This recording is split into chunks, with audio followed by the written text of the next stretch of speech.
Welkom by die Klipkouers Potgooi, waar ek gereeld gesels met Afrikaanse entrepreneurs en impakmakers ten einde die beste praktiese advies met jou te deel.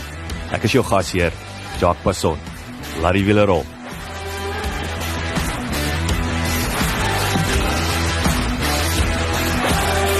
The Tornadoes, 'n Britse popgroep van die 60er jare, het in 1962 'n futuristiese nommer 1 treffer gehad met die enkelsnit Telstar, wat verwys na een van die eerste kommunikasiesatelliete wat ooit gelanseer is.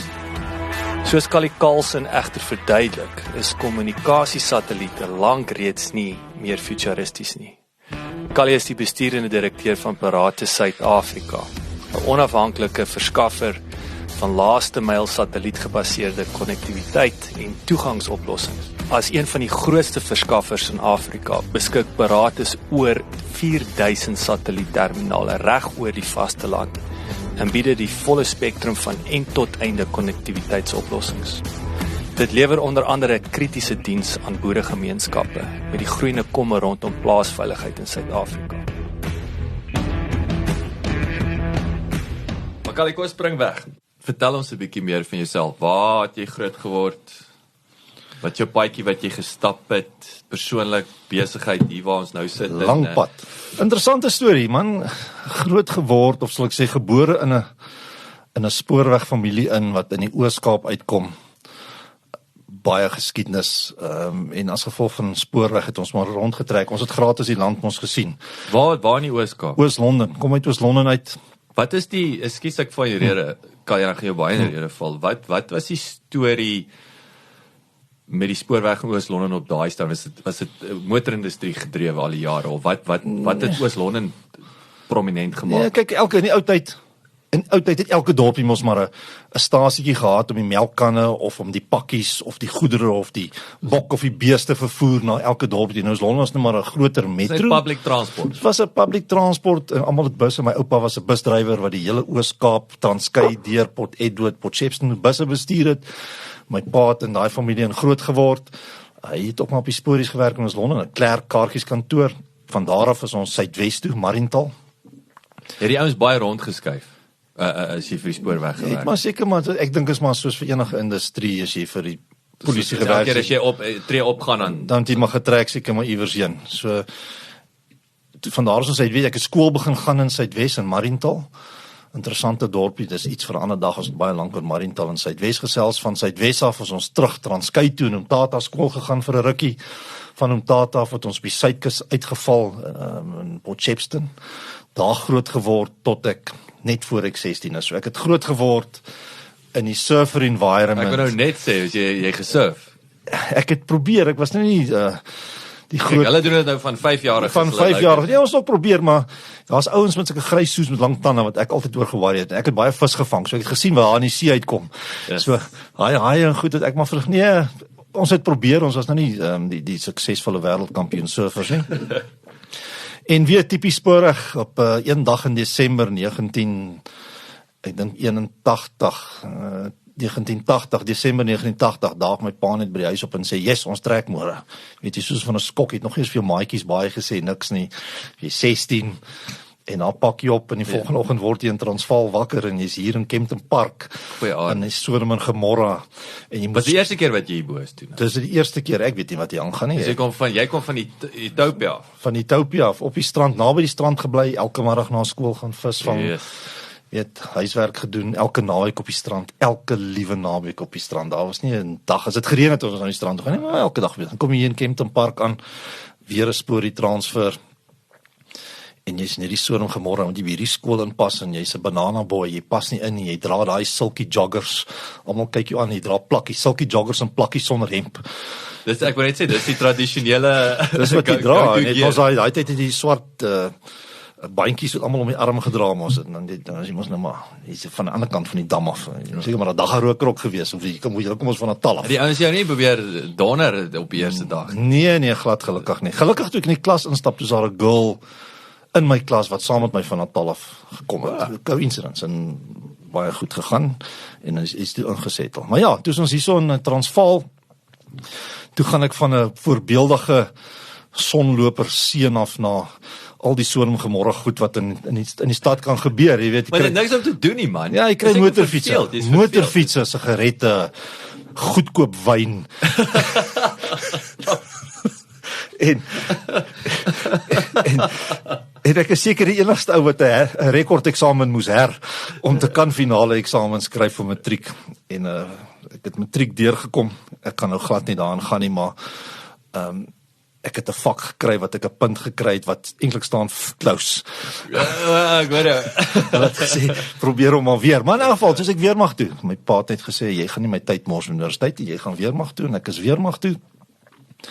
En uit die weermag uitgekom, ou sporie, val ons maar weer in die spories in, en ek het 'n ambag gaan doen in telekommunikasie. Wat het telekommunikasie behels? Wat was die definisie van telekommunikasie in daai jare? Alles. In daai jare het ons geleer, soos hulle nog in die ou tyd, ek het nog op fone gewerk, ek dink wat nog deur Jan van Riebeeck aangebring is. Dis so oud die goed was. Maar nee, ja. So, telekommunikasie was alles wat in die spoorweg gebruik is as om kommunikasie te verbaar. Dis radio. Dis radio, telefoon. Telefone, telefoonstelsels, die ou analoog telefoonstelsels, al die man, alles. Dink aan 'n telefoonsentraal is al die kabels. Maar dit was ek wil sê amper eendimensioneel. Dit was tegnies as 'n telefoon waar ons nou telekommunikasie het. Nee, dit was groter as net 'n telefoon. Dit was groter. Dit was telefoonsentrales, telefone, die bekabeling wat rondom gegaan het, die oorhoofse kabels, die carriers soos ons hom noem, die multiplexers. Nee, dit was 'n redelike, dit is een van jou top ambagte gewees, dink ek, saam met radio's en byvoorbeeld signaal. Ek dink jy kon nie is nou baie groter gaan die ouens aan radar aangegaan, want jy weet, dit was een van jou top elektroniese ambagte. Dis ordentlike goed gewees, en dit het bygedra tot waar ek vandag sit, want dit is die basislyn in die agtergrond van wat ons doen, want wat ek vandag doen is telekommunikasie. Kommunikasie net in 'n ander flavor. Ons het nou nie 'n koper kabel nie. Ja. Dinge het ge-evolve met tyd.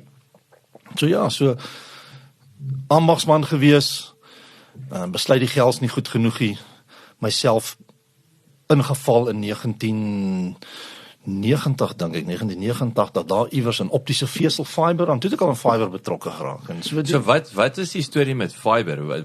Wie dit gebruik daai tyd al? Daai tyd was dit munisipaliteite. Pragtig, dit is nie beskore nou vir die Nee, nie vir die huis, dit was te duur. Nee, dit was te duur. Maar soos uit en uit 'n business. Uit en uit 'n Maar was dit business. nou vir nie internet nie, was dit alhoewel daar was nie e-posse daai tyd ook. Nee, daar was e-mail. Ek het die eerste rekenaar gesien toe ek al klaar ambag geskryf. Toe sien ek die eerste, wat is dit, 286, 386, ek ken nie Commodore. Nee, dis net daar Commodore, maar dit was dan 'n PC gewees, nie geweet om te werk nie. As dit nie 'n bootable floppy was nie, nie geweet om aan te sit nie. So, maar toe gaan ons in Vesel, maar Vesel was maar vir kommunikasiestelsels in fabrieke en goeders, tussen PLC's en goed, ons baie vesels ingesit, al die storage-plase, glo of nie, het ons vesel ingehaat tussen die pompe, om die pompe te start af te sit. So ek wil sê, dis IoT goed. Dis IoT in die oudtyds goed, jy kan 'n pompe afsit, data trek, alles, maar jy het vesel ingesit teen groot geld. En ek is toe daaruit by Plessie aangesluit, en myself betrokke gery by telefoonstelsels, pure elektroniese telefoonstelsels, uit die analoog arena uit in die elektroniese arena in, en telefoonstelsels gedoen. En sommige groei met tyd, van telefoonstelsels af, raak jy betrokke by call centers met IVR-stelsels, met sagte ware wat agente beheer, Vodacom en Vodek gewerk vir ruk, hulle Vodek call center gebou en bestuur, en so by Dimension Data opgeëindig, en omdat ek nie kon swat toe ek jonk was, my pa my gestop het om universiteit toe te gaan, het ek toe met my groot werktuie, het ek toe betrokke geraak in kursusse gedoen, in 'n nagraadse diploma bekom in projek en programbestuur. Ek het by Tikkie se jaarprogram gaan doen op programbestuur, saam met Was dit praktiese opleiding? Yes. So dis nie tydmors, soos Nee, ek sê, baie keer as jy nou by ja. Tiks gaan val, ek dink altyd my uit 'n besigheidsperspektief is teoreties. Nee, ek dink die nagraadse goed is baie meer prakties as wat die, kom ons sê, die voorgraadse. Nee, alles seker maar prakties meer relevant, maar ek dink die nagraadse goed is baie meer relevant, meer ontwikkel, samewerking, werklike toepassing. So dit is werklike bestuursgoeders wat jy elke dag terug kan verwys toe na die besigheid toe. En op die einste tikkie sit ek toe en ek word klas gegee oor Nou gaan jy my vasvra oor dit. Ek kan nie onthou wat dit is. Dit gaan oor programbestuur in SAP projekte en sulke goeters en iets oor polishing the apple en sulke goeters. En dit word aangebied deur 'n maatskappy of die mense werk vir 'n maatskappy met die naam Barnstone. Barnstone. Amper soos klip, nogal 'n skierklip, Barnstone. Ek sal eendag as die ding uitgaan, sal ek dit vir Peter Doel stuur. Hulle is nog steeds betrokke by Barnstone. Maar ek kry toe geleentheid om saam met hulle te gaan as 'n projekbestuurkonsultant. En ons werk toe bietjie in projekte en goeders en dit is absoluut SAP en besigheidsprojekte. So jy begin toepas wat jy leer in SAP en werk vir Anglo American en doen werk vir al die snaakse mense. En ek los hulle toe, net gesê 5 minute. Nou is ons maar 25 minute op. Ja, dis chat lekker, is interessant hierdie. En om langs toe die kort te maak, in die Barnstone periode koop Barnstone toe 'n tegnologiemaatskappy of raak betrokke binne 'n tegnologiemaatskappy, Maxwell Technology. 2 ingenieurs wat 'n besigheid begin het en hulle kom toe agter, maar ek het eintlik 'n baie sterk telekommunikasie agtergrond en tegniese agtergrond, kom uit die uit en al die plekke uit. Wil ek nie net daar gaan uithelp nie. En hier sit ons vandag. Ja, Maxwell Technology of Paratus. 2015 verkoop ons Maxwell aan Paratus. Ek is nog steeds betrokke by Paratus. En die interessante deel is Maxwell Technology het begin as gevolg van satellietkommunikasie. Die 2 oorspronklike founders van die besigheid, Marius van Wielig, gaan nou sy naam terugkom, Nico, het 'n geleentheid gesien in Botswana om 'n satelliet in te sit of kommunikasie te benodig of in te sit vir Debswana in Jwaneng. En obviously in 1995 blyk dit van die satellietkommunikasie nog polities onwelkom was in Suid-Afrika. Na 95 toe begin die mark nou ontpop en mense kan satelliete kommersieel begin doen vir besighede. En een gesit in Jwaneng, nog 'n geleentheid, een gesit in Malawi en ons Hoekom daar? Wat was die behoefte om die satelliet in te sit? Groep 5 het 'n nuwe projek begin in Malawi en hulle het kommunikasie genodig gehad vir hulle ingenieurs. Ek meen daai mense So dis uit en uit vir hulle om iets te bou daar. Vir hulle om iets te bou, hulle moet terugkommunikeer. Daai tyd begin e-mail toe al begin posvat. Ek meen Windows 95 is al daar, so die nuwe applikasies en die sagteware is al daar. So ons kom mekaar al e-mail, ons het nie met telegramme en briewe gestuur nie. Ons kon darm al 'n e-mail stuur, alhoewel hoe stadig. Ek het eintlik hierdie week interessant gelees. Ek dink 'n 256K lyn, ek praat nou 'n korreksie, in 1990 het R28,000 'n maand gekos. Goeie 256K lyn. Okay, so nou praat jy van dial-up. Dis dial-ups. So dis waar dit begin het. So die uit en uit verwagting was om kommunikasie te kry op veraf afgeleë gebiede waar daar niks is nie. Nou praat ons van in die DRK by myne wat opgaan, wat Suid-Afrikaanse maatskappye is. Hulle moet B2B. Hulle moet kan kommunikeer, hulle moet goed koop, hulle moet betalings kan maak, die mense moet iets kan doen.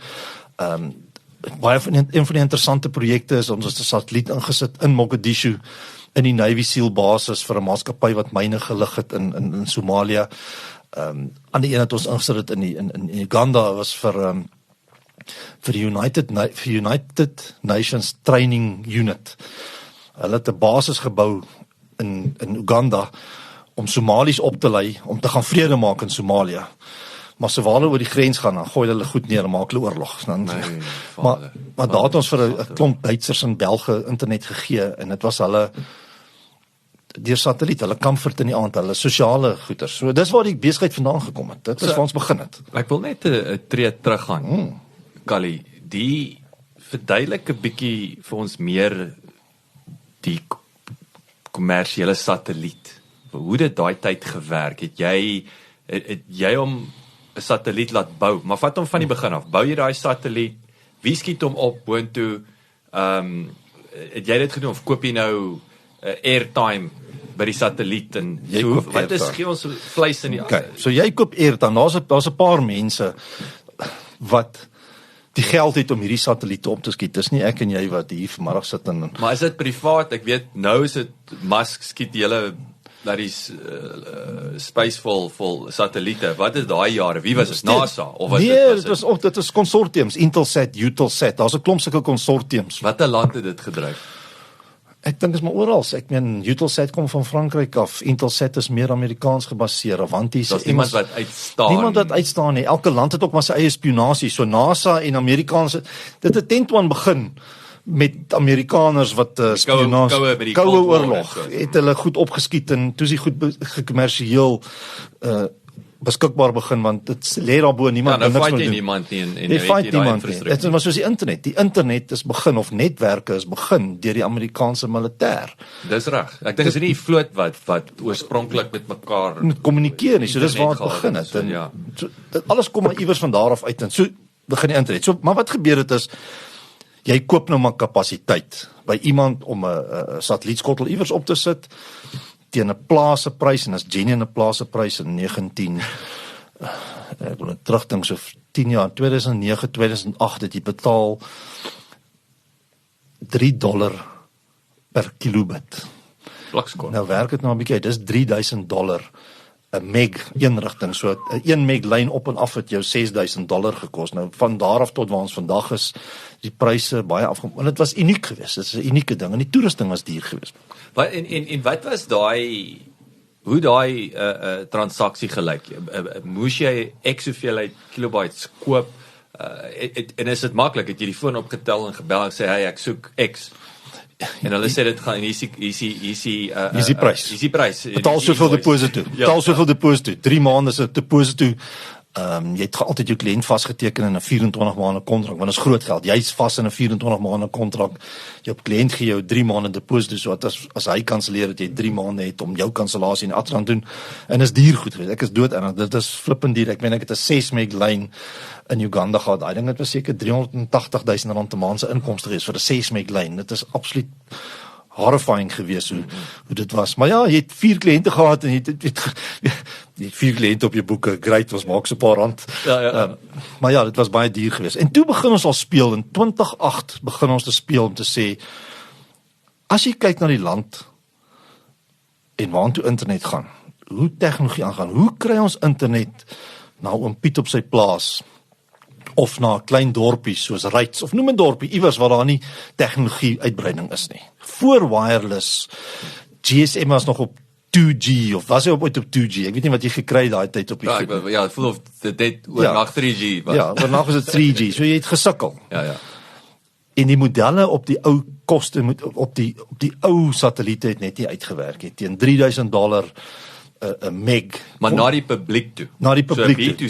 B2C, ons het hulle geld gehad. Ek meen as jy B2B het nog gewerk. As jy R28,000 kan betaal vir 'n 256K dial-up lyn, was $3,000 vir 'n 1 meg lyn vir personeel iewers in die veld. Dit was nie geld nie, want jy moes dit gehad het. Dit was kritiek vir die besigheid, dit was deel van die kostemodel.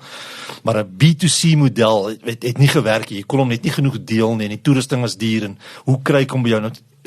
Daar was nie 'n kommersiële eindgebruiker model vir 'n boer of 'n nie 'n boer vir enigiets beskikbaar nie. Die skottels was te groot, 1.8 meter skottel. Ek het 'n girlfriend gehad wat se pa boer wat so skottel. Ek het gedag hulle het met Neil Armstrong hulle gekommunikeer op die maan en daai was actually maar net vir Mnet. Ja, vir Mnet ja. Selfe prinsip, ons sal nou op baie prinsip kom, maar so met tyd kom die goed toe beter en die mense begin kyk na kommersiële satelliet. Ons is 'n bietjie verder agter Amerika as toe ver voor ons in Europa en die plekke wat eerste wêreldlande is. Vat Australië. Australië is een groot plat stuk grond waar daar niks aangaan. Dit is 'n plaas. Ja, so daai ouens daar in die outback bly kommunikasie nodig. Ja, van hulle het radio's, maar dis satelliet wat daar aangaan. Amerika is die grootste gebruiker vandag as 'n eerste wêreldland. Het honderde duisende terminale in die veld wat mense nog steeds internet gebruik. Skotland, nou vandag is daar nie fiber in Skotland nie. Hulle gebruik satelliet as 'n kommunikasiemiddel. Is dit weer eens oor is dit kultureel gedryf of net dood eenvoudig behoefte? Maar dit ook is remote. Dit is die remote. middel van nêrens is daar tussen die berge. Kom ons kyk. Kom ons kies 'n buurt. Ek meen kom ons kies 'n dorp. Kies 'n dorp. Kom ons vat, ek het net nou gesê Ryds. Ek weet nie dalk het hy fiber. Kom ons vat Ryds. Vir my om fiber in Ryds te gaan bou, kos my omtrent R600 'n meter. Lakskor. Nou moet jy weet, dit is die insetkoste. Nou moet ek 'n hele Ryds dorp bou en hoeveel kilometers sit ek in? En dan jy nog nie een Sal ek nog nie een subskripsie verkoop nie. Nou vat net 10% van die mense fiber. Hoe lank vat ek om my geld terug te kry? 25 jaar, 30 jaar? Dan wil ek al iewers op die strand sit en lang koue biere drink en nie meer worry oor die fiber geld wat ek ingesit het nie. So satelliet sal altyd 'n plek hê want ek sit hom vinnig in. Ek het dieselfde dekking, maak nie saak waar ek in die land is nie. Ek sê altyd as jy 'n dartbord opsit of 'n map van Suid-Afrika opsit, 'n landkaart en ek gooi 'n dart, kan ek vir jou internet gee. En die tegnologie het so aangeskuif van die 1990s af dat waar ons gesê het jy kan 'n 1 meg satelliet kry, sit ons vandag kan ek voor die einde van volgende jaar seker vir jou 'n 100 meg satelliet gee by die huis. Yes, 100 meg aflaaispoed op satelliet. Ons beplan om teen Desember 30 en 50 meg aflaaispoed satelliete beskikbaar te hê oor die hele Suid-Afrika. Yes. So die tegnologie het aangaan. So nou sê jy vir jouself, ek kan vinnig internet kry, enige plek, maar dit gaan oor die tegnologie wat verander het oor tyd. Die satelliete is nuwe high throughput satelliete. So dit is maar net, dis so selfone. Ek meen ons het begin toe uitkom en was almal happy met die briek van Nokia en jy het net 'n groen knop en 'n rooi knoppie gehad daar's en ek dink jy kon 'n SMS stuur. Ek dink jy kon ja. Vandag is dit 'n vol, hy's groter as die rekenaar. Hy's duurder as 'n rekenaar, hy's duurder as my laptop. Daai ding kos duurder as 'n laptop en hy het meer funksies. So tegnologie skuif aan. Ja, en ek dink dit is dit beter word. So ja, ek kan baie praat. So in 2009, eintlik wat mense nou sê, so in 2009 toe is daar 'n klomp manne, ek wil sê amper 'n konsortium tussen Ellis, QCon, ek dink die Suid-Afrikaanse regering was betrokke geweest met 'n satelliet met die naam New Dawn. Tyd vir 'n het jy geweet insetsel. Intelsat New Dawn, 'n kommunikasiesatelliet vir Afrika, is op 22 April 2011 gelanseer vanaf 'n Arianespace 4-pylstasie in Karoo, Frans, Guyana. Die satelliet was 90% befonds deur Afrika, insluitende Suid-Afrikaanse beleggers, en daarop gemik om kommunikasie op die kontinent 'n hupstoot te gee. Aangesien dit gefunksioneer het vanaf 'n geostasionêre orbitale ligging van 32.8 grade oos, skuins bo kan die noorde van Tanzanië, was dit ideaal geposisioneer om Afrika se telekommunikasiekapasiteit te verhoog en te voorsien in die groeiende behoefte aan die draadloose internettoegang en selfoonnetwerke. Toe begin hulle kyk na consumer. Ons het gewerk en gekrap en nooit iets gekry nie in Suid-Afrika nie. En toe kry ek wind iewers van 'n ding met die naam Skyvine wat in die land inkom. Ja, praat met die mense niemand. Wie is hulle toe nou? Wat sal dis nou hierdie dis Suid-Afrika. Dis in Suid-Afrika. Dis ouens wat hier satelliete bou. Nee, hulle het 'n satellietkapasiteit gekry. Daar was Suid-Afrika saam betrokke by die nuwe satelliet wat op is met die naam New Dawn. So hulle kan nou toegang kry. Ons kan toegang kry na die sat. Kyk, DStv en hy goed was toe klaar hier en ek ken nie die detail agter hoe dit gekom het nie, maar ons hoor toe hier kom 'n consumer produk. Hier iewers in die toekoms gaan hier 'n ding kom wat ons by plase en huise kan insit. Krap en die mense wil nie met ons praat nie, maar eventueel kry ek 'n e-mail en sê, "Yes, stel julle belang om in te kom op die ding." En ons stel te belang en ons gaan gesels en ons word toe ek wil sê ons is die eerste ouens wat opgeteken het vir consumer satelliet in Suid-Afrika. Nou weet ons van niks nie man, ons weet so bietjie van groot satelliete insit. Ons weet nie wat vir ons wag met tuisgebruikers nie. Dis 'n ander ketel, dis 'n ander mens, dis 'n ander ervaring, dis 'n ander behoefte. Maar was die kostes dit sin gemaak? As jy nou daai $3 per kilobyte, waar is jy toe op daai stadium? Of sal ek sê wat jy nou gesê het, is dit daai 2009. Jy gesê R600 per meter. R600 per meter vir fiber. Dis wat dit vandag kos. Dis vandag wat dit vir ons vir fiber. En ek wil so dis goedkoop. So was baie erger nog. Dis baie erger. Kyk, toe ons bekend gestel het, ek kan nie vir 'n presiese datum gee nie. In 2009, ek het nog 'n foto iewers van dit. Ek en Dr. Gerrit Genis staan ons met die skottel tussen ons met ons Sky Max, ons die Skyvine gevat en Maxwell en gesê dit is 'n Sky Max, dis ons produknaam. En hy launch teen R750 'n gig. Dis ons launchprys. Ons kon nie voorbly nie. Dit was asof mense nog nooit iets gesien het. Ons het by Nampo gelaunch.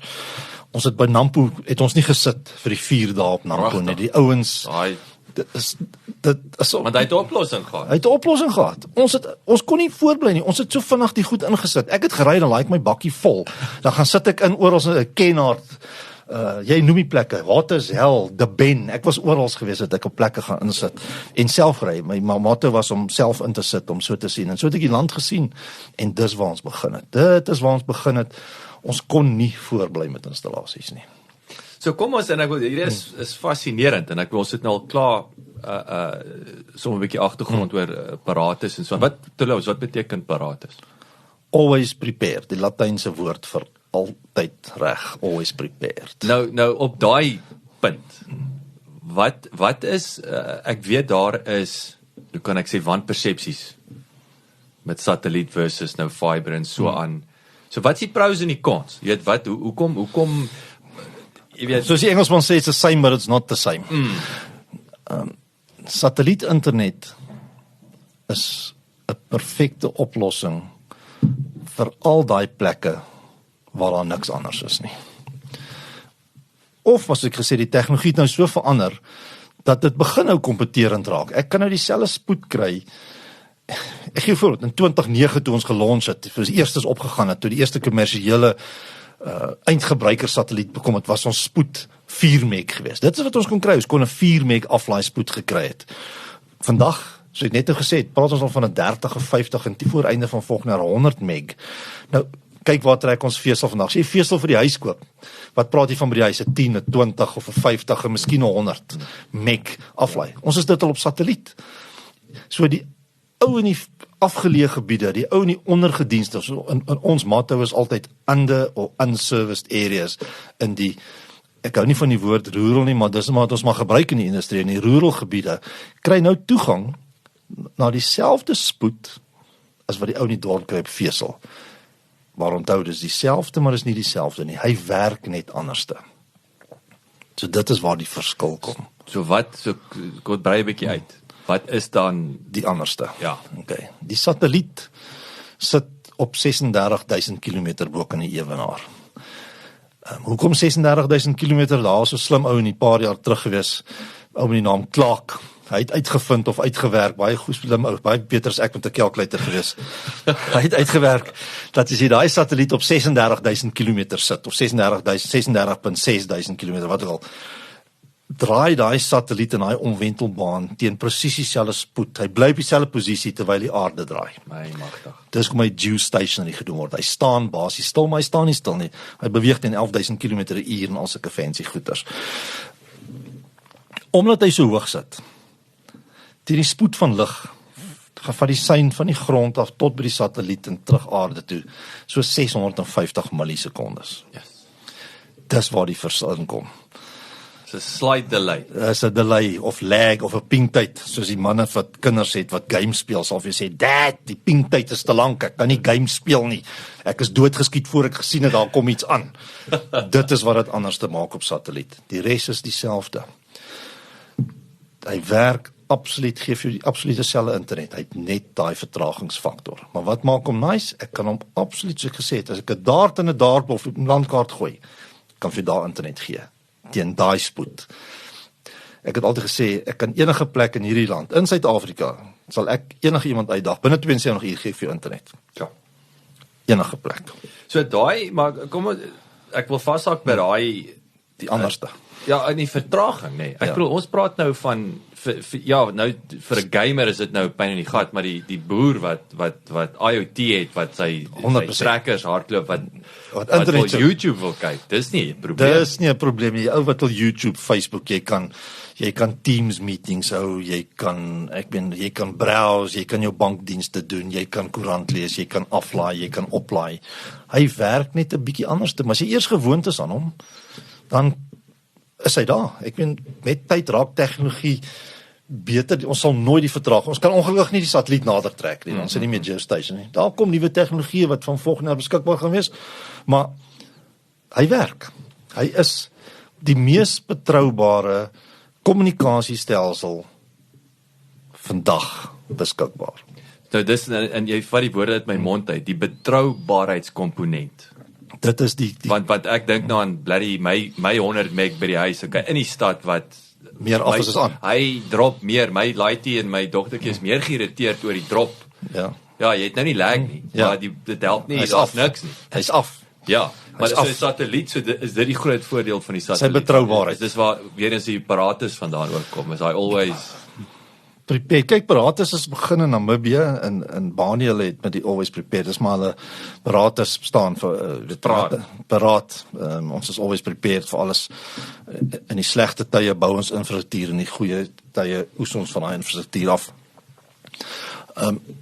Maar die betroubaarheid gaan oor die satelliet sit in die lug. Hy het nie 'n afhanklikheid van krag nie. Hy's klaar gelaai, batterye, alles is daar bo hy sit. Hy's altyd aan. Hy het 'n 15 jaar lewe. niks met Eskom te doen. Niks met Eskom te doen nie. Daar's niks wat gesteel kan word nie. Niemand kan sy batterye uitkom nie. So hy's altyd aan. Daar's 2 goeie jare wat hom affekteer en is 2 natuurlike insidente wat gebeur. Al 2 solar flares. Okay. En dit is voor die tyd bekend, ons laat die mense weet, jou satelliet gaan vir so 10 minute 'n klein dippie vang en dan sy weer terug op. Dit's dit en dan gaan hy aan en dis die radio-interference wat van die son afkom. 2 keer 'n jaar wat dit gebeur. Niks ons daarmee kan doen nie. En nou sit ek hom by jou huis op. Nou sit jy op die plaas, nou het jy LTE of jy het 'n baie goeie wireless netwerk van 'n lokale verskaffer af. Môreoggend word jy wakker, iemand het deur die nag kom batterye koop, sonpanele gekoop. Dit is genasionaliseer iewers heen. Jou internet is weg. Solank jy krag by jou plaas het in terme van 'n generator of 'n UPS, is jou satelliet gekoppel. Jy het internet. Jy het internet. Hy gaan altyd daar wees. Dit is nie afhanklik van enige lokale landelik gebaseerde infrastruktuur binne Suid-Afrika nie. So daai is my verskriklike belangrike punt, Kali, want as ek nou dink aan sekuriteit op plase. Ja. So weer eens jy sê nou daai en ek bedoel sekuriteit word al hoe meer gedryf deur internet en so aan. So dis nie nou net 'n kwessie van jou laaitie wat moan om dit die ding gedrop het nie. Ja. Jy het 'n gaping daar wat 'n ou in jou plaas of kan inkom of begin steel of whatever. Presies, as jou kommunikasie sny is jy geïsoleer. Ek meen hulle moet net jou single point of failure bykom, so hulle moet jou toring iewers die batterye steel, krag gaan weet hulle weet. Die manne wat hierdie goed beplan weet wat om te vat om jou te isoleer en jy kan nie kommunikeer nie. Hulle weet mos jy het nie selfoon nie. Jy het mos 'n tikkieboks op die plaas. Jou tikkieboks op die plaas is iewers op 'n koppie waarop jou tone staan en jy kry 1 bar sein en jy kan gou 'n telefoonoproep maak. Daar is nie meer koper nie. Hulle sit nie meer koper in nie.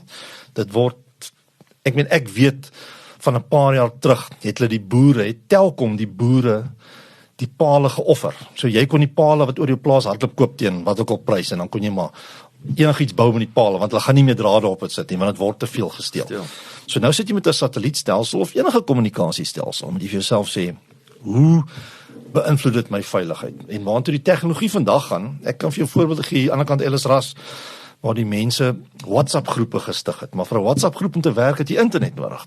Tuurlijk. Want ek kan nou one to many op 'n WhatsApp groep kan ek sê hier's moeilikheid en 30 ander mense wat op internet is, kry die WhatsApp boodskap wat sê hier's moeilikheid en hulle kan reageer. Hulle weet presies Jacques het dit gestuur. Sonder internet het ek dit nie. So tegnologie verander. Ek meen boere moet hulle bankgoeders, mense begin weer patrone. Ek klink soos 'n ou plaat as ek daaroor ingaan oor wat dit alles wat die internet vir mense gee. Maar veiligheid volgens my is een van die kritieke goeders wat 'n mens kan. Wat 'n groot Ja, groot ek rol. wil sê dis nie 'n nice to have nie. Nee, dis 'n kritiek. Is kritiek. So die stabiliteit van die satelliet vir jou internet op die plaas sekuriteit. Ja. Ek wil net terugkom na die Ryds voorbeeld toe en die Ryds ouens ek dink nou aan ek het nou in die week met Martin gepraat by Pel Johan Kriek hulle daar by die Ryds Landbouakademie, dit was nou by die hoërskool. Ek was juis Februarie daar by die Billy Milie, so ek wonder nou wat hulle sal hierdie hoor gaan nou sê, wat bedoel jy? Ons sê, maar wat is julle definisie van afgeleë? Jy weet, ons praat nou remote, nou ek weet Ryds is maar of kom ek sê uit 'n Suid-Afrikaanse konsep, ja, waar is daar nie fiber? Waar dit en hoe vergelyk dit? Is dit 'n word dit goedkoper om fiber te lê of is dit net 'n ding, sorry, dit is daar nie genoeg mense is aan die einde van die storie, dit sal nooit daar wees nie. Ek dink fiber in Suid-Afrika is een van die uit ons ondervinding uit, een van die duurste lande om vesel in te fiber in die grond in te sit. En hoekom ek Is dit net dood eenvoudig, jy het nie groot, as jy genoeg beursies nie. Nee, Paratus is 'n groep. Is bou in die res van Afrika. Ons is aktief in 6 lande. In die res van Afrika bou ons infrastruktuur. So in Namibië bou ons vesel. So ons bou al die FTTH netwerke, ons bou die besigheidsnetwerke in Windhoek. Ons het ons eie LTE netwerk gebou in Windhoek. In Angola sit ons verskriklik baie fiber in uit ons eie vir onsself. In Zambia doen ons dieselfde. Ons het inteendeel nou 'n fiber lewendig gemaak van dis in die pers van Johannesburg af Maputo toe. Ons kyk nou na 'n fiber van Johannesburg af Gaborone toe. En ons kyk na die kostes. Dis hoekom ek sê R600 'n meter met die siviele werke ingesluit om aan te begrawe. Dis baie So vir weer eens vir 'n besigheid, dit maak sin. Ja. Jy moet dit hê Yes. vir om dit na huis aan toe te Nee, dit dit is nie en dit gaan oor die optyk. So hulle sit dit in 'n buurt en kyk, hulle kom ons eers in jou buurt aan, dan drop hulle sulke briefies in jou posbus en sê hulle, "Yes, wys of jy's belangstel in fiber." En gebaseer op die buurt se terugvoer uit 1000 huise sê 500 mense hulle wil fiber hê, dan sal hulle die sommetjies doen en dan sal fiber in die gebied insit en dan sal die fiber. So as nou net 200 mense terugkom en sê hulle soek fiber, dan skuif hulle jou buurt terug op die lys en hulle fokus op die buurte wat wil fiber hê. Maar nou rol mense LTE uit en mense rol vesel uit. Maar Ryds die voorbeeld. Hoeveel mense in Ryds gaan fiber vat wat dit kan bekostig, wat dit bekostig maak om die netwerk te bou daar. So dan word jy mos nou maar 'n ondergedienste gebied in my definisie waar ander tegnologieë moet begin internetdienste verskaf. Kom ons vat 'n dorpie soos Fosterhoop. Jy sal nie glo Fosterhoop het 3G.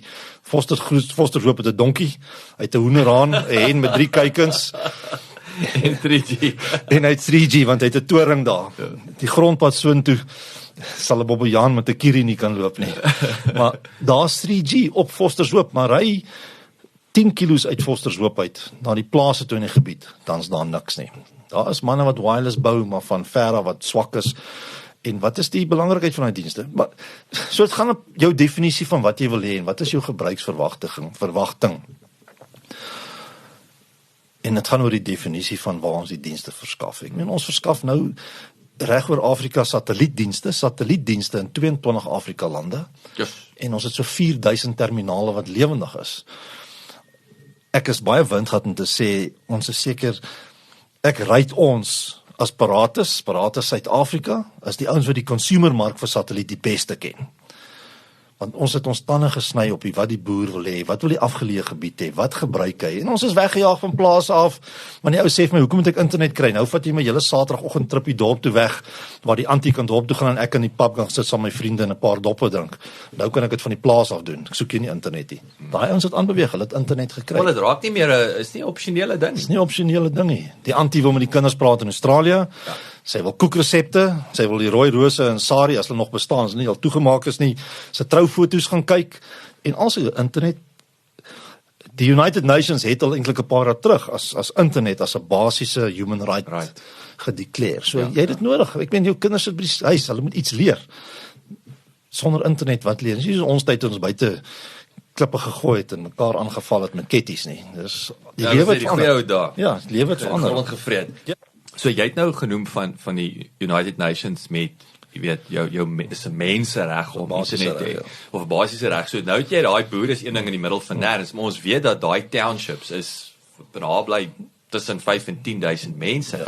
Hoe sien julle daai ding ontwikkel? Ek weet Elon Musk, ek weet Zuckerberg, hulle visies probeer, maar ja, om almal te connect met gratis internet. Wat is die komplikasies met so iets? Of wat is selfs die geleenthede met so iets? Dit is 'n moeilike een om te antwoord waar ek gerekord word om my viewpoint om dit te stel. Kyk, daar's 'n behoefte, daar's 'n toets gedoen en ek het nou nie die detail oor die toets in India. In India het hulle 'n terminaal neergesit in die middel van 'n gebied in 'n parkie of in 'n buite 'n biblioteek of wat ook al.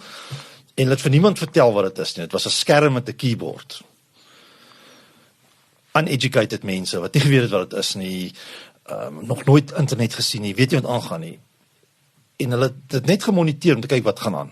En binne 'n maand kon van die ou mense wat nou 'n bietjie kon lees, kon begin agterkom as hulle maar die ding intik en dan antwoord hy hulle. Dat hulle begin sien maar inligting, dit begin slimmer word, want jy kry inligting. Ek meen, hoe meer jy blootgestel word aan iets, hoe meer vrae het jy, hoe meer weet jy, hoe meer leer jy. So, dit is maar waar dit gaan. So, ek sien daai gebiede, en ons kan sien in die projekte wat ons besig is, waar ons internet in TVET colleges insit, in klinieke, in skole bo in Limpopo gebied. Dit gaan absoluut vir dit, maar dit gaan vir ons ook. Ek meen, ek vat absoluut Nampo. Van Nampo af, waar die boer net toegang gehad het tot sy bank. Hy wil koöperasie kom betaal, en dan was hy happy gewees. En die tannie het so bietjie geweet sy kon huisgenoot browse. Tot waar ons vandag toe is, dis nie meer net die bank nie. Jy het jou, ek meen, daar's applikasies, plaasbestuur applikasies wat jy jou, ek het gesien ouens met die Bonsmaras wat hulle gewig elke oggend moet insit vir wat weeg die bees vanoggend, wat is die kwaliteit van die melk. Ek meen, dit gaan na 'n totale behoefte om jou besigheid te bestuur. Data. Daar's 'n goeie, ons kan baie oor data gesels, want dit is 'n baie miskonsepsie oor data, en dit gaan reg oor alle tegnologie, data. Dis mos oral en dis mos verniet. Dit goed vat mos nie data nie, maar in elk geval. So, dit raak baie belangrik vir 'n besigheid, of vir 'n boer, 'n boer is besigheid. 'n Huishouding is 'n besigheid, jy sit met 'n kind, jy sit met iemand, ek meen, sonder internet kan jy vandag nie werk soek nie. Absoluut.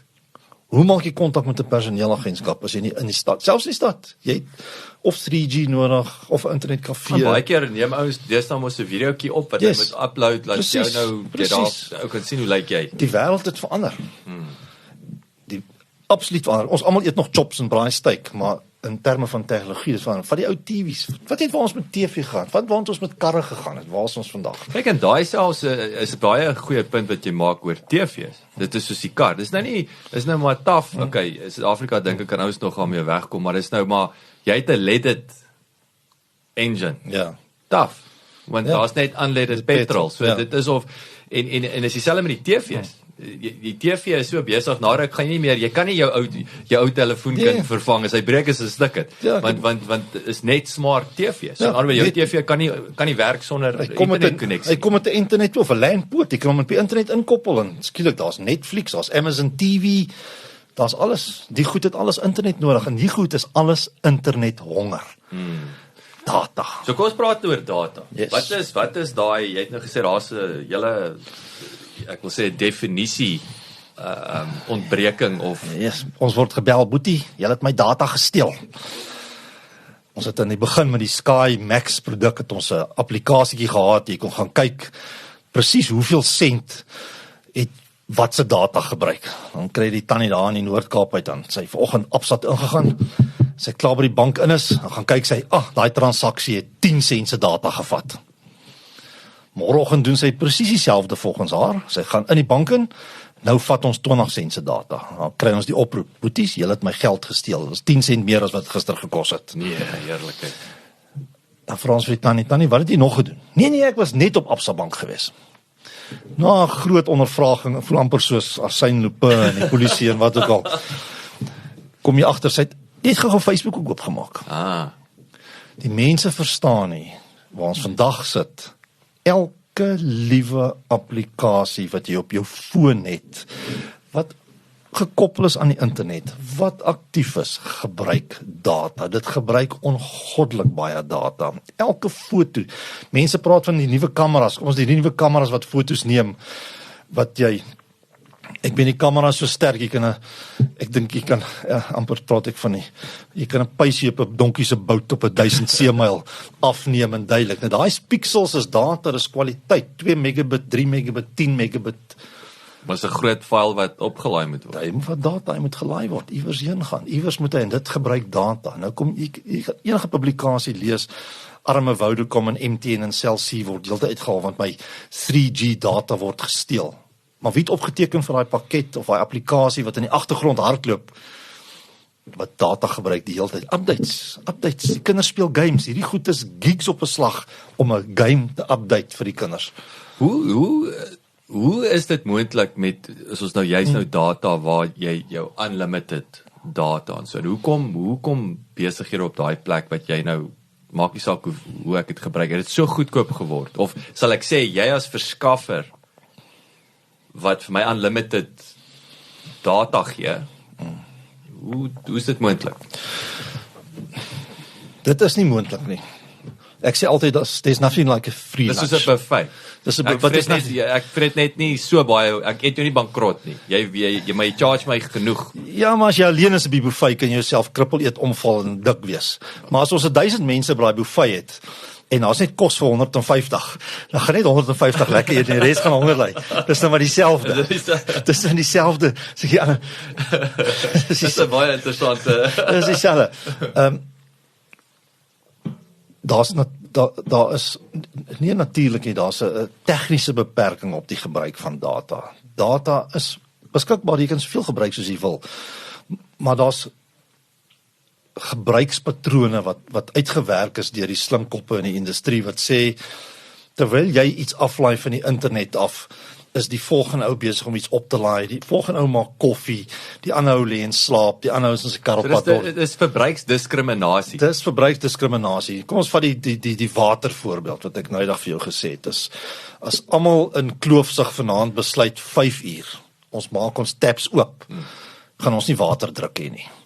Maar ons almal water druk want nie elke ou presies 5 uur maak sy tap oop om water te vat nie. Nou dis dieselfde met internet. Die goedkoop of die breëband internet, kyk ons na gebruikspatrone en ons sê wat is die behoeftes en hoe ons dit gaan manipuleer. So jy kry jou data, so jy gaan partykeer bietjie stadiger wees, partykeer bietjie vinniger want daar's meer mense wat op daai tyd die internet tap oop het wat al internet gebruik. Maar oor die algemeen werk dit uit. En hoekom ons jou nie 'n totale uncapped oplossing op satelliet gee nie. En almal wat sê uncapped is uncapped, hy's nie regtig uncapped nie. Jy word gekapt deur daai throttle, die formules in die goed wat agter in die ding hardloop. Daai deelfaktor, daai kontentiefaktor, dit is jou natuurlike throttle. Jou natuurlike cap op die internet. Dis hoekom op 'n Sondag aand 6:00 en almal sit in Netflix kyk. Almal wil sit in Netflix kyk, daar is net soveel kapasiteit beskikbaar op daai verskaffer. So dit is hoe ons daai data bestuur doen. Maar die kuns is om dit so te bestuur dat almal 'n regverdige diens kry. En dit is nie altyd maklik nie. Hoe maak julle seker? Ek wil dit interessant nou ook gechat ook oor ouens wat so probleme is dan. Hoe hulle probeer uit kontrakte uitkom, maar hoe voed julle die kliënt op byvoorbeeld laat hy dit verstaan? Dis nogal moeilik. Dis nogal baie moeilik want en het dit verbeter met die jare? Kan julle nee, dit raak nie beter nie. Dit raak nie beter. So wat is die geleenthede vir julle om daai beter te kommunikeer of om die verbruiker op te voed? In die verkoopsproses spandeer ons baie tyd om te probeer oplei oor hoe werk internet en hoe werk dit en wat gebeur. Ek meen daar's oral publikasies. Ek sê nog 'n voorbeeld gee wat mense nie verstaan nie, wat terugrelate na dit toe. As jy 'n selfoon het, verwag jy dat jy enige plek in Suid-Afrika kan ry en jy kan bel. Die realiteit sê vir jou, jy kan nie, want daar's plekke waar die torings net nie is nie. Daar's nie selfoon nie. So as die selfoon is daar nie 3G nie, is daar niks nie. Nou kom mense uit dan sê ons hulle koop 'n internetstelsel by iemand, maak nie saak wat se tegnologie dit is nie. En nou sit daai ou vir 'n wireless routertjie in. En nou verwag daai mens dat jou hele huis of jou hele plaas is nou skielik onder wireless. Dit is nie so nie. Die tegnologie laat dit nie toe nie. So al daai opleiding in terme van hoe werk internet. Dit vat maar tyd. Ek meen ons is ouens in die stad. Daar's forums op internet wat jong stadsmense wat met tegnologie groot geword het, dit nie verstaan nie. Want daar's sekere goed wat net nie werk soos ons dink en ons koppe dit moet werk. Wie sou gedink het 'n radiosein vir die slimkoppe gaan radioseine oral, maar radiosein gaan nie deur 'n betonmuur byvoorbeeld. Hy verloor 50% van sy spoed. Hoe hoër die frekwensie, hoe korter die golflengte, hoe minder die penetrasie. So al daai tipe goeters wat mense moet probeer verduidelik en hoe werk internet? Hoeveel internet vat Netflix? Almal het 4K TV's. Hoeveel internet vat 'n 4K TV? Hoeveel data gebruik hy? Ja, dis nou net heel moontlik sy beeld kwaliteit wat al daai data vreet. Ons het al die jare gewone TV gekyk. Nou, hoekom wil ek sien of Jacques 3 sproete onder sy oog het op 4K, of ek kan nie die sproete sien nie, maar ek kan sy gesig sien. En dit is die verskil wat die dataverbruiking goed is, mense moet probeer verstaan. En dit kom veral op as jy 'n capped oplossing het, waar jy net 'n beperkte hoeveelheid data het. Weet nou sê jy, ek wil 4K TV kyk en ek gebruik, ek weet nie, 10 gig 'n uur, maar ek het net 'n 20 gig cap, en skielik is my data in 2 ure klaar, en bel ek vir almal en ek vloek en skel, want my data is klaar. Meneer, jy het die TV gekoop wat so baie data gebruik, nie ek nie, jy moet ons nou aanpas en die goed verander, dat jy inpas by wat jy het. Dis baie interessant. So kom ons praat 'n bietjie oor, jy het nou genoem die beste lodges, jy weet, en ek onthou, jy sê, die ongelooflike lodges wat nou nie vir die algemene persoon, Jan Alleman, beskore is nie, jy weet, is wat, is R30,000 'n aand, tipe van plekke. So Royalty. Ekskuus? Royalty. So vertel ons 'n bietjie van interessante plase en lodges. Ek wil 'n bietjie nou net ek wil amper sê meer uit 'n entertainment. Wat's interessante goed wat oor die jare teëgekom het, maar nou weer saam met dit uit 'n besigheidsperspektief uit. Hoekom stiek daai ouens met julle? Byvoorbeeld, wat is daai wat doen jou, wat maak jou anders? Hoekom daai lodge met jou, want ek was 'n 6-ster lodge met jou, of jy kan hierdie ouens stel as kliënte, dan doen julle iets ernstigs reg. Ek dink van dag 1 af wat ons begin het ons dit net anders te gedoen. Omdat ons klein begin het en kliënt nommer 1 opgeteken het, en Cecilia wat saam met my werk en in my finansies is, was van kliënt 5 af saam met my. So sy ken die kliënte by naam en wie dit is. En ons hardloop die groot stelsels waar jy inbel en jy is nommer 1, 2, 3 en jy word geantwoord deur iemand en ons weet nie wie jy is nie. Al het ons gegroei na soveel kliënte, toe probeer ons nog steeds weet wie is jy en wat doen jy en waar gaan jy aan. En soos ek gesê het, van dag 1 af het ek self rondgery en die eerste 50, 100 kliënte self geïnstalleer. So, dit is, ek dink, 'n belangrike ding, dat die mense weet wie jy is en wat jy doen en met wie hulle kan bel. Ek meen, my nommer is op ons website, jy kan my bel enige tyd, my nommer is nie weggesteek, jy my 24 uur 'n dag bel. As jy nie gelukkig is met my diensie, bel jy my. En jy sê vir my, en ek het ook 'n motto dat, ek gee nie om waar in Suid-Afrika jy is nie. As jou diens nie werk soos jy dink hy moet werk nie, sal ek uitry om te kom kyk na dit. Ek sal 'n tegnikus uitstuur, maar as dit nie reg kom nie, dan ry ek self. En ek gaan kyk wat is fout daar en hoekom werk hy nie. En baie keer is dit maar 'n opleidingsding, jy weet, te verstaan nie hoe dit werk nie, en gesels maar 'n bietjie oor goed. Ons sal deur tawwe situasies waarop mense gevloek is, en mense my gevloek het dat die see my nie kan skoon was nie, en dan kom ons Weskus. Ja, hier is die Weskus hier, net hier aan die kant Ellisras.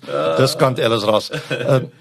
Maar dit gaan oor tegnologie wat anders te werk. Mense wat nie verstaan nie. Ek meen, as jy 20 meg e-mail wil stuur, dan gaan hy 'n tydjie vat om uit te werk. As jy 'n 1 mm pypie op jou plaasdam sit, dan gaan hy nie binne 'n uur leeg tap nie. Hy gaan 'n paar dae, 'n paar weke, miskien 'n paar jaar vat om leeg te tap. Nou net so op die internet. Die internet het net soveel bandwydte, soveel kapasiteit. Jy probeer 'n verskriklike groot file stuur en jy verwag dit moet so gebeur.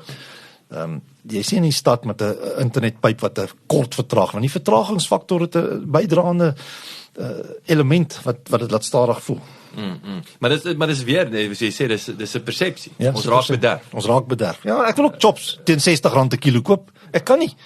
Maar as ek platteland toe ry, kan ek by 'n boer teen R60 per kilo 'n skaap koop. Maar hier in die stad betaal ek party daar R250 per kilo. Ons almal wil dit graag hê. Dit is horses vir kos, as hange wat ons is en wat ons het.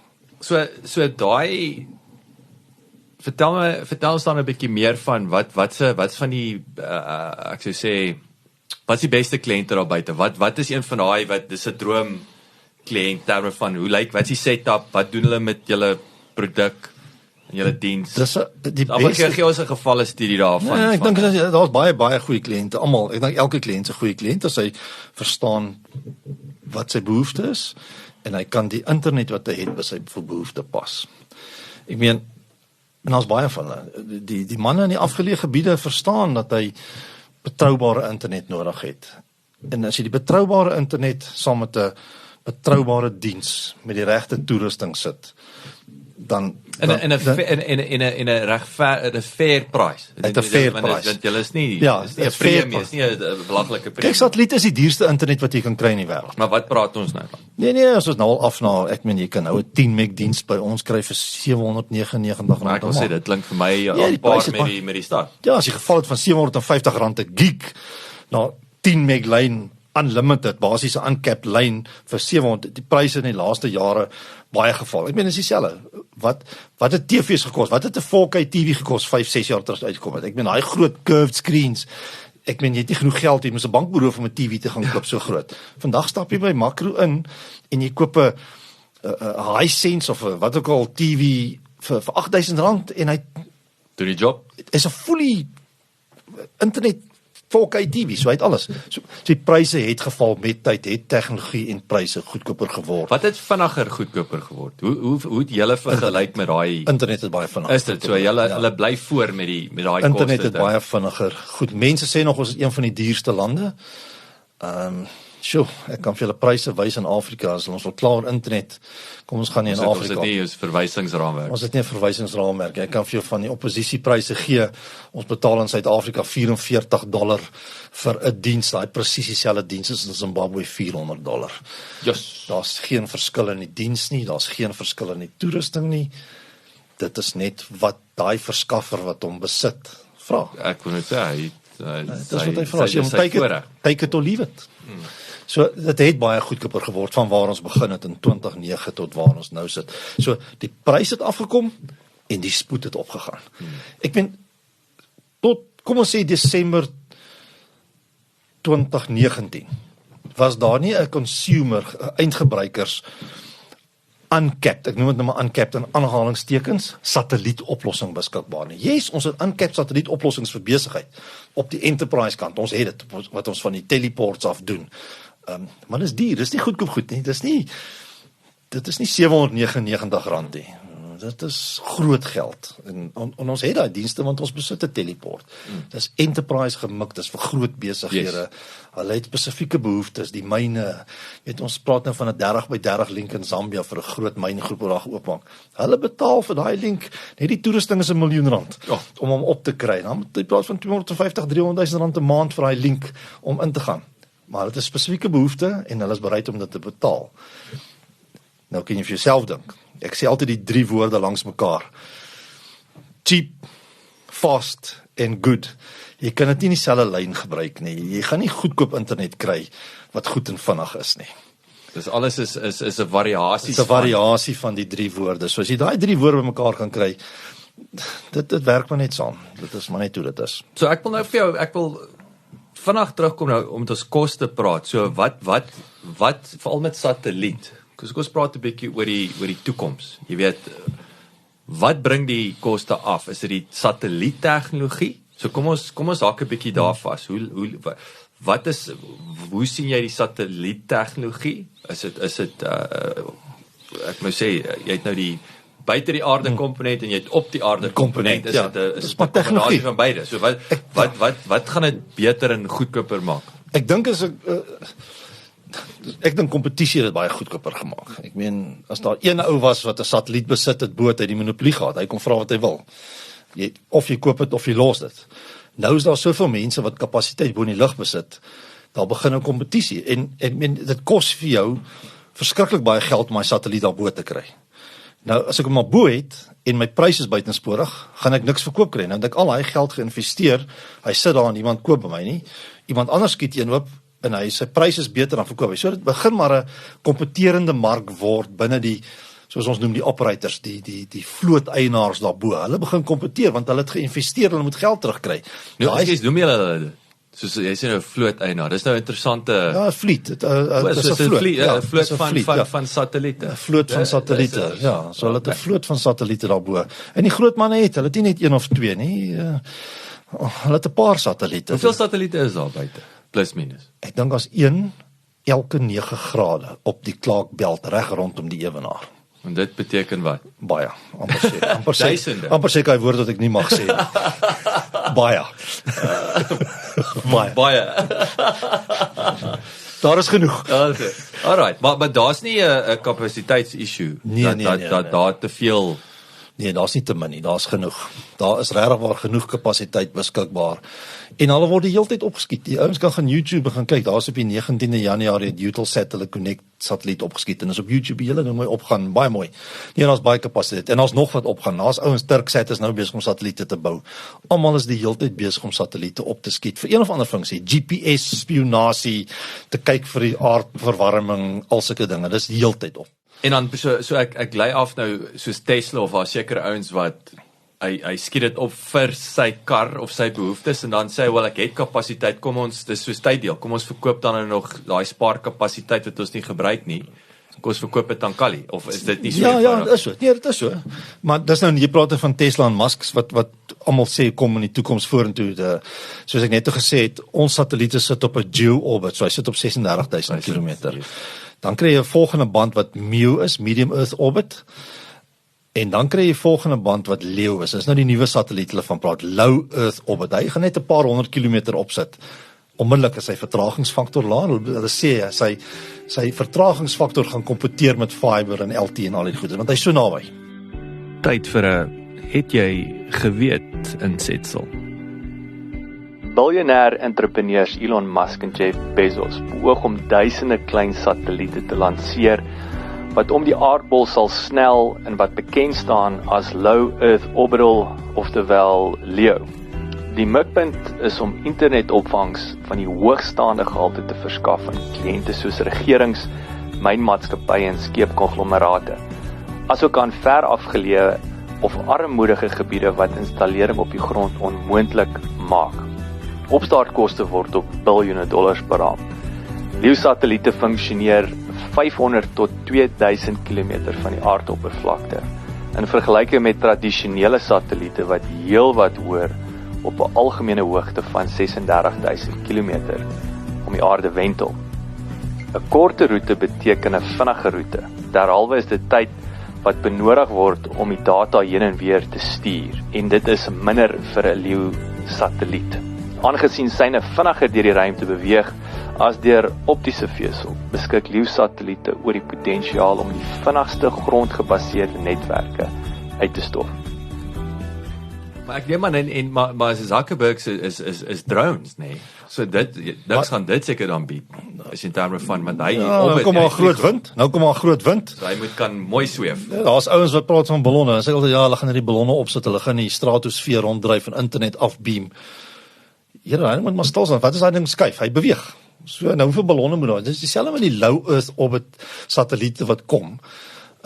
Hoeveel moet hulle opsit? En hy goed sirkuleer die aarde elke 10 minute kom hy om. So daar moet honderde wees. So wat is die kostes om daai netwerk te bou? Nou onmiddellik vra jy vir jouself af, ons sit hier in die suidpunt van Afrika, wat is ons populasiedensiteit? Hoeveel mense gaan koop? Hoeveel satelliete moet hulle bokant ons sit? En hoeveel mense moet koop? Dit kom, ek weet dit kom. Daar kom definitief dit kom. Maar waar in die toekomslyn is Suid-Afrika of in daai lyn om dit te kry? Hulle gaan ons eers fokus op die hoë densiteit waar hulle geld waar die ouens geld het om dis waar hulle toetse doen. Almal sien die koerante vinniger intree. Vandag is hier rondry die Citizen faster net coming to South Africa. Wanneer? Daai ouens toets in Europa, ja, hulle toets dit gaan kom. Maar dis nie. Ek wil dan al by die see sit en hooplik 'n paar visies vang.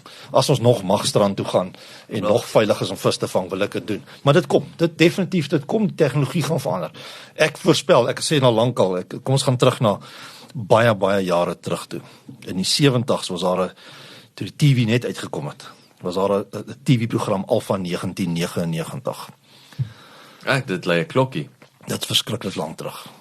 Was dit nie daai tekenprent nie? Nee, dit was 'n black and white, dit verskriklike drake gehad in die space. In die aande het jy nie gaan slaap nie. Ek onthou ek was seker standaard 76, 7 jaar daar. Ek kan nie weet hoe oud ek was nie, maar ja. Hulle het so 'n communicatortjie gehad dat jy oop geflap en dan het hulle gepraat met mekaar. En ons het almal gedink dit is far-fetched, maar dit sal nooit gebeur nie. Waar is ons vandag? Ons almal loop in die communicators rond, selfone. Almal het dit.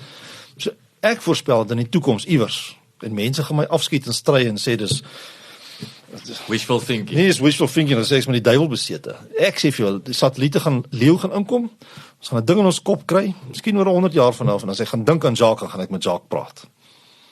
Maar dis ek bedoel maar 5G selfs reeds gee ons al hoe nader daai vermoë, nê, Ja. om reeds amper. So ek dink nie dis definitief nie far-fetched in daai opsig. So waar gaan ons eindig met kommunikasie? So ja, ons eie worst enemy met dit. Maar ja, dit is waartoe dit gaan dink ek. En kommunikasie raak al hoe belangriker. Ek meen, 'n paar jaar terug het ons gespot of het hulle gespot in die mark, jy gaan met jou yskas gaan jy laat weet as hy leeg is, jy melk klaar. Ja. IoT, ons praat vandag, ek het dit dis presies wat IoT is. Boere, IoT, sit jou yskas aan of sit jou yskas, put jou pomp aan, sit jou pomp af. Watter hek is oop, watter hek is toe? Ek meen, wat is die vogtigheid van 'n stuk grond as daar 'n probe in die grond is en hy kan praat met iets, kan hy vir jou sê in 'n applikasie. Wat dis IoT? Ons is daar. So tegnologie, ons praat nou van die satelliet. Hoe lyk die skottel anderste vandag? Jy het nou kleiner gepraat geword. Van kleiner, so is Baie dit kleiner. Maar is size maar is dis die ding. So jy wil hom nou later wat? Size is die ding, Hy's nou nie 1.8 meter of 2.4 of 'n 3.8. Ja, so jy het nou nie jou mini Jodrell bank in die ek dink moet jy nooit daar na die teleport, ons teleport toe gaan. Ons besit 4 teleports in die wêreld. Een in Engeland, een grootte in Angola, klomp antennes, een in Namibië en 'n grootte hierso in Sparta. So Kali, jy sê nou teleports wat ons altyd sien is daai klomp skotels wat so staan wat hulle in die movies met die aliens That's net presies dit. Presies daai aardstasie. So daar gebruik ons groot 7.3 meter antennes. Daar's plekke wat 13 meter antennes het. So as ons praat van die toerusting by die huis, dink aan jou DStv. So die antennetjies het kleiner geword, amper DStv grootte toe, waar ons vandag 74 cm antennes gebruik. En daai 74 cm antenna gee vir jou 'n 20 meg diens of 'n 50 meg diens. Nou dink, dit is maklik om te installeer. Jy het nie 'n spesiale installasie met jou plaashuis of jou wat ook al huise mure 3 meter dik maak om hierdie konstruksie te hanteer nie. So dit is wat gebeur. Tegnologie het kleiner geword en vinniger geword en dit is maar net die verandering. Dit is mense het net slimmer geword. In terme van om daai ding te connect, sien jy dat nou met jy 'n tegnikus uitstuur, hy moet daar ek sê argumente sou dalk op die dak klim en die ding installeer. Sien jy dat dit makliker gaan raak dat jy vir ou ding kan pos en hom sê plug hom hier in en point. Ek het 'n oplossing so wat ek altyd vir die ouens sê, as jy common sense het, jy het rigting, voortrekkers was. jy het 'n six Alhoewel dit werk, my vrou was met sy het nie. jy het 'n size 13 en 'n size 17 spanner en 'n 6-pack bier en geduld. Kan jy op 'n Saterdagmiddag insit. Self. Ek sê jou help oor die telefoon, ons sal jou help. Maar van die nuwe goed raak bietjie meer complicated. Ons het applikasies op selfone wat ons gebruik om die satelliet te kry. Maar jy moet daar wees. Jy moet ongelukkig daar wees. Ouens met rekenaarkennis hê, want as begin praat jy met 'n IP-adres opstel en met 'n Wi-Fi router opstel. Dit vir die normale ou in die stad en selfs vir my, ek meen as my sê ek moet opstel, bel ek my tekkies en sê kom, ek kan van die goed myself doen, maar van die diep goed moet ek laat hulle doen. Maar daar is sulke goed, daar is boere met wie ek help in Mosambiek. Hulle vat die ding self oor. Soos ek sê, size 13, 17, 6-pack bier en geduld. En hy moet net weet watter rigting die satelliet. Geduld is die groot ding, want daai satelliet staan stil. Hy beweeg nie. En hy sit op een spesifieke plek. So dis soos 'n radio om die stasie te soek. Hy sit op 36.000 km. So jy kan nie, as jy hom met 2 grade mis jy hom met 900 myl. Ja. So jy moet, daar's sagte ware wat dit om vir jou kry. Dit is baie maklik, maar jy moet die geduld hê. So ons stuur maar tegnikus, hy moet seker maak die ding is reg ingesit, dat hy gaan werk. Onthou net, Skuif hy? Of is hy nou eers connected? Wat is wind. So dis die groot, die wind waai nou, wat gebeur dan? Wat gebeur in so 'n situasie? Dan stuur ons iemand en dan val jou sein, dan sy nou weg. Hy is gepinpoint. Maar dis nou weer waar jou kliëntediens inkom. Kliëntediens bel, mense help. En 'n groot probleem bo in die Botswana Delta. Glo dit of nie, het ons olifantprobleme. So die olifante kom skuur altyd teen ons skottels of Rarig. Like om die ding te. Ons nou 2 weke terug het ons weer 2 skottels gaan vang omdat die olifante bietjie rondgetrek is. Een van daai royalty lodges wat ons bo dienste voor gee. En in terme van tegnologie aan julle kant, hoe daai proaktiewe sein is af, is dit het julle tipe van 'n flag system ook of versus 'n kliënt wat bel en sê ek kan nie YouTube kyk nie. Maar yes, ons het stelsels wat van die netwerke moniteer, wat die ouens sit en kyk na om te kyk wat gaan aan, maar ook jy het maar gebruikers buitekant wat jou vinnig laat weet as ietsie fout is. Weet wat lekker is met die tegnologie, as daar 'n groot fout is, is almal af. Dan is dit 'n krisis van epidermiese proporsies, soos hulle sal sê. Dan is daar 'n klomp kliënte wat baie kwaad is vir jou, want die ding is nou af. Dit gebeur baie min, want dit die satellietse stabiliteit en betroubaarheid ons van gepraat het. As daar 'n kliënt is wat klaar is, dit gewoonlik maar op die plaas. Dis maar gewoonlik by die huis, of die krag is af, of die skottel het geskuif. Ek meen interessant hierna in Burgersdorp area, so 'n paar jaar terug het dit gesneeu, toe bel die ou my. Hy sê vir my, kan jy my internet's af? Sit 'n paar minute, sit ons uit te werk, wat is fout? Ons kyk op die netwerk, waar hy vra, sal die sneeu hom beïnvloed? Ek sê, hoekom, wat vra? Hy sê, nee, die hele skool is toegesneeu. Ek sê, ja, hier my maat, kry gou ou spuit hom net gou af. Tjoep, daar is die internet terug. Ag, gaat hy weer. So, sulke simpel goedjies gebeur maar. Dit gebeur. Hy skuif iemand top met 'n trok voor die ding, van die sein weg, blokkie sein. So daar is sulke goed wat gebeur. Ja. Hoe lyk 2021 vir Paratus? Ek bedoel, wat is dan nie gebeur? Hoe sien julle ek bedoel, IoT is ek dink nou met die buzzword, ek sê, ek ook dink aan John Deere, is hy precision farming. Presies dit. So weer eens, ons kom terug na IoT toe, data ensovoorts. Wat gaan aan met Paratus? Hoe sien julle die toekoms? Paratus is 'n groep, investeer ons in infrastruktuur, ons bou infrastruktuur. My shareholders en vennote sê, ons like om in lande te gaan waar hulle verkeerde kant van die pad ry en snaakse tale praat, so ons is hier in die Weskus op Angola, DRK, waar ons wil gaan soontoe, Paratus Suid-Afrika, sien ons ook 'n toekoms. Jy praat spesifiek van IoT, ons sien dat IoT 'n groot ding van die toekoms is. Kyk, want julle het ook 'n IoT dish, né? Ek onthou toe ek nou daar by julle was, julle verskillende tipe skottels. Ons het 'n satellietoplossing wat spesifiek gefokus op IoT dienste. So, dis 'n goedkoop skottel, baie lae bandwydte, want IoT is nie internet nie, dis nie 'n ou wat wil sit en surf nie, dit is by 'n pomp op 'n berg wat jy wil aan en af sit, dit is by 'n hek wat jy monteer, jy moet nou 'n skottel daar neersit, en so goed met die applikasie hê, so dit is vir pyplyne, dit is, ek kan nou nie sê spoorlyne nie, want dit bestaan nie meer nie, Eskom-lyne, enigiets wat jy wil moniteer van 'n IoT perspektief af, interessante goed, boere wil in Natal wil dieselbelsers kan oop en toemaak in die suikerrietplantasies en sulke goeder. So, yes, ons het 'n spesifieke IoT satellietdiens, maar dis nie net een, jy sit nie net een op, dit is vir mense wat al 10 of 20 opsit en wat 'n applikasie het om my plaasbestuur te doen. So ons gesels met mense met sulke goeders wat dit doen. So ons het 'n spesifieke diens, want die IoT-netwerke wat vandag gebou word, is gefokus op die stede. Almal wil watermeters moniteer, almal wil geysers aan en afsit, almal daar's nog steeds 'n fokus op die land, maar dit is nog nie 'n wegspring nie. Dit is iets wat volgende jaar sal gebeur. Volgende jaar sê, ons soek 'n IoT-platform wat dit en dit moet net daai kulturele normaal word. Dit vat tyd. So, waartoe is ons op pad? Yes, IoT is in ons pakkie van oplossings. Ons verkoop vandag in Suid-Afrika, het ons vennootskappe met al die groot verskaffers. So, ons doen veeseldienste. Ja, so praat 'n bietjie, gee ons 'n snapshot van hoe lyk julle pakkette, diensofferings op hierdie stadium? So ons doen besigheidsinternet. Omdat ons gekonnekteer is met die groter groep, het ons veselroetes, netwerke wat gebou is in Afrika op. So ons verskaf dienste dan van die groot multinational besighede in Botswana, in Namibië, in Angola, in Zambië, en elke land het ook sy eie operating entity, maar in Suid-Afrika verskaf ons ook. Ons doen vesel, ons doen LTE-netwerke op een van die groot netwerke, ons doen FTTH of Fiber to the Home, ons doen ook 'n baie interessante SD-WAN oplossing vir satelliet, wat die vertragingsfaktor nie wegvat nie, maar hy mimiseer, of hy mimiek 'n lae latency vir lae vertragingsfaktor netwerk. Ons doen VoIP-stelsels, ek weet nie, ons doen enigiets, ons is maar wat is as ons 'n 80-20 moet doen? Waar's satelliet? Uit en uit. En dis en is dit die boere? Dis en die lodges. Nee, ek sou sê enterprise 50-50 boere lodges en dan enterprise.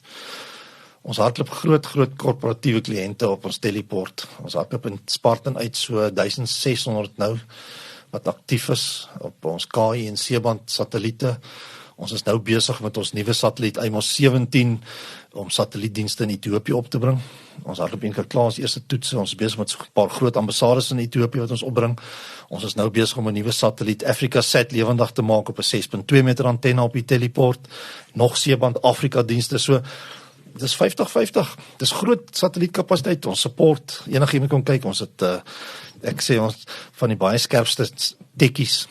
Dis nog 'n ander tegnikus. Jy kan enige IT-tegnikus gaan vat en hulle almal verstaan LANs en hierdie goeters is ander goeters.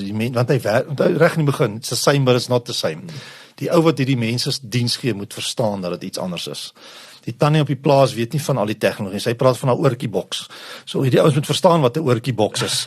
'n Oortjieboks is 'n wireless router. Sy praat nie van wireless routers en sulke goed nie. Dis oortjieboksies en sulke snaakse goedjies en so ja, dit is waar dit gaan. Diens en 80% van ons besigheid is satelliet. Wat is die size van die koek? Jy weet, ons praat nou van daai remote. Ek weet dit is 'n ding wat julle like is 'n lekker kliënt vir daai boer in die middel van nêrens. Hoe groot is daai koek? Dis 'n moeilike een.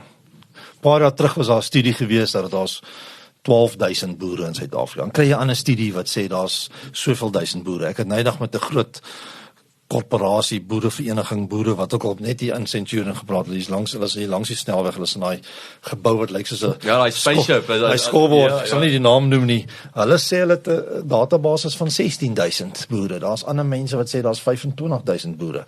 Dan gaan ek nou 'n goeie kollega vir my, ek dink in die begin ook genoem, in Mosambiek aanhaal wat sê hoe meer onrus en onstabiliteit daar is, hoe meer word infrastruktuur vernietig.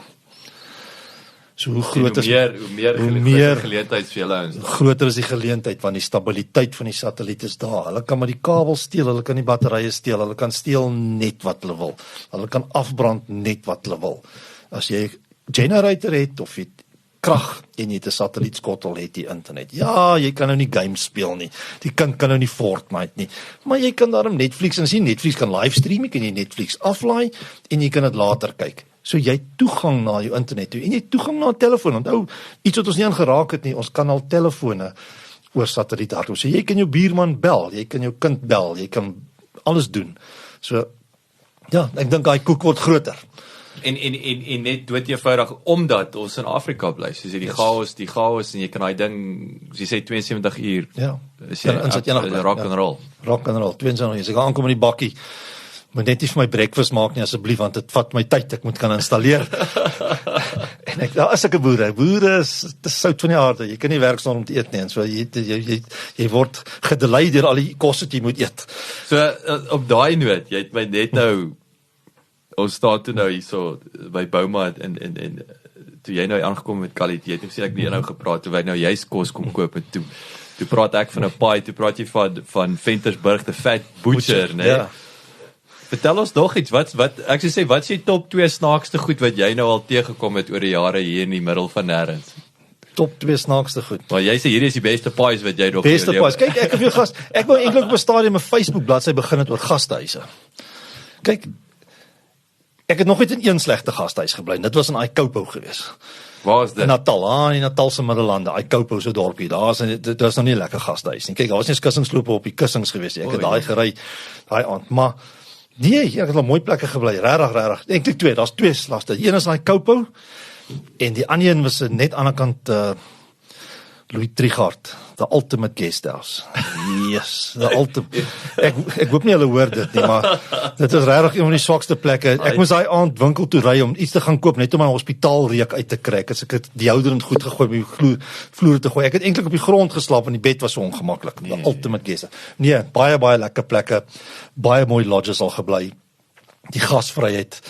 Ek meen een van my moeilikste kliënte. Ek hoop jy praat eendag met hom. Ek hoop Dr. David Griesel, net aan die kant Fosterhoop, hy het 6 stelsels op die plaas, baie groter nosterboer, baie moeilik ou, maar groot plaas, baie lekker daar gekuier. Maar ek wil sê, wat 'n testimony. Ja. Die feit dat hy so moeilik is en nog steeds, hy's al 4 jaar. En julle het 6 van julle. Ja, so daar's 'n klomp sulke plekke, baie lekker plekke, oral reg deur Suid-Afrika. Ek het die land gesien, kruis en dwars op plaasboere gewees. Ek kan baie boere se name noem waar ons gewerk het. Daar's ook 'n paar tragiese verhale. Ek meen daar is al van ons boere wat nie meer met ons is nie as gevolg van die toestand van die land. Maar ja, nee, baie lekker plekke. En so bou jy verhoudinge op soos jy gaan. En ek is nie bang om my maatskappy se naam tot 'n diens te sit nie. Jy kan my kom soek môre, jy kan my bel vanaand. My selfoon is op die internet. Kom soek my. Kom na my kantoor toe. As jy nie dink jy goed gaan werk nie, kom toets. Kom kyk wie is ons. Kom praat met die ouetjies daar wat jou gaan support. Kom ontmoet hulle. Want jy gaan met hulle praat elke dag as jy 'n probleem het. En dan gaan jy verstaan, hulle het nie vanoggend opgestaan om jou te na te kom. Om as prins te wees nie. Hulle doen hulle beste. Hulle verstaan waar jy is. Hulle verstaan die afstande. Ons het 'n paar bakkies deurgery.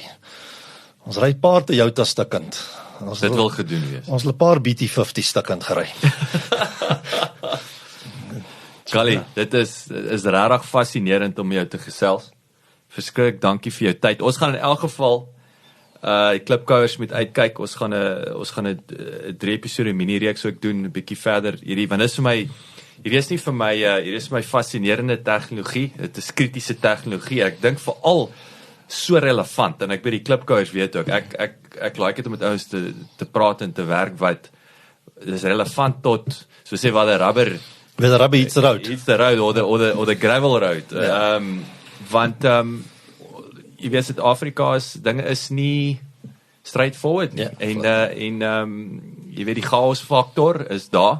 Dink nie hy gaan oormôre verdwyn nie. En is wonderlik om 'n oplossing te hê. Ja. Vir ons boere, vir ons lodges wat jy weet, so ek sê behalwe vir besigheid ek kom terug na 'n veiligheidskomponent toe ensovoorts. Ja. So Callie, dankie vir jou tyd. Heerlik om jou te gesels. Ek het al dik stukke verlede week ook al gesels, weet, soos eers keer was 'n bietjie rekord druk, maar nee, ek sien uit om ek hoop dit al die slegte woorde uit. Nee, sorry. Ja, nee, dit is interessant, maar ek dink is goed. Ek dink ons moet die boodskap kan oorkry.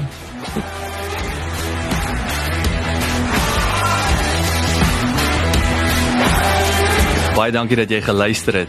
Vir 'n opsomming en notas van die episode, gaan asseblief na ons webwerf www.klipkouers.com en teken sommer in terwyl jy daar is, dan kan ons jou gereeld op hoogte hou. Baie dankie.